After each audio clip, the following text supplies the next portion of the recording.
Today we will be talking about the Roper v. Simmons Supreme Court case. Meet Christopher Simmons. The year he turned 17, he got together with his two friends, Charles Benjamin and John Testmer, and they decided that they would commit murder. And Simmons told his friends that they could get away with it because they were minors. Testmer dropped out at the last minute, but the others moved forward with the crime. They broke into Shirley Crook's house, duct-taped her, and threw her off a bridge. Pretty gruesome, right? The next day, Simmons was arrested. He was read his Miranda rights. However, he did not want an attorney and proceeded to questioning, where he inevitably confessed his guilt to the crime. He was taken to court, and the evidence was so overwhelming, the jury quickly said he was guilty. The question here was what his punishment would be. They ultimately decided that he would be receiving the death penalty, and this came as the official court ruling. Simmons then started going through the appeals process, claiming he didn't have proper counsel and that he was very immature and impulsive. Every court decided Simmons was guilty and deserved the death penalty. Now, let's take a step away from Simmons' inevitable doom and look at the Atkins v. Virginia Supreme Court case that was happening during this time. Darrell Renard Atkins committed crimes including armed robbery, abduction, and murder. He was tried and convicted, with his punishment being the death penalty. It was also claimed that Atkins was mentally disabled.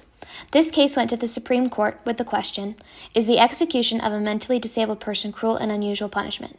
The court voted yes to this in a 6-3 decision, making it illegal to punish someone who is mentally disabled with the death penalty. Now, back to Roper v. Simmons. With the Supreme Court ruling for Atkins v. Virginia, Simmons petitioned again for his case to be looked at for reasons that coincided with the Atkins case. The Missouri Supreme Court agreed to see this case and reevaluated the ruling from the Stanford v. Kentucky Supreme Court case. In this case, it was ruled that it was up to the states on whether or not to impose capital punishment on a 16 or 17-year-old. This case stated that it is legal to impose capital punishment on juveniles, but did make note that this could change based on society's evolution over time. The Missouri Supreme Court ruled that Simmons would not be charged with the death penalty, but life in prison with no ability for probation or parole.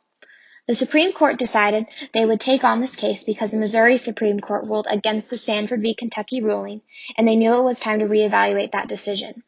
Roper v. Simmons' case now stood before the Supreme Court, and they heard both sides and debated the answer to the question, is imposing the death penalty on a minor cruel and unusual punishment? The answer to this question, in a 5-4 vote, was yes. This ruling coincided with Atkins v. Virginia and overturned Stanford v. Kentucky, leaving Simmons with the ruling and punishment from the Missouri Supreme Court. Justice Kennedy delivered the opinion of the court, while Justice Stevens, joined by Justice Ginsburg, concurred, saying that this reaffirms the court's stance on the Eighth Amendment and what their definition of cruel and unusual punishment is. Justice O'Connor, Chief Justice Rehnquist, Justice Scalia, and Justice Thomas all contributed to the dissenting opinion. They claimed that Alexander Hamilton, a founding father and lawyer, would have been against this decision and that it was not how the founding fathers wanted the court system to run. Because of this ruling, it has made turning 18 an even bigger step into adulthood. A question the court really went back to in their debate was, do you think minors have the mental ability to commit crimes the same as adults? Now, what do you think about this? Do you agree with this decision, or do you think the court was wrong?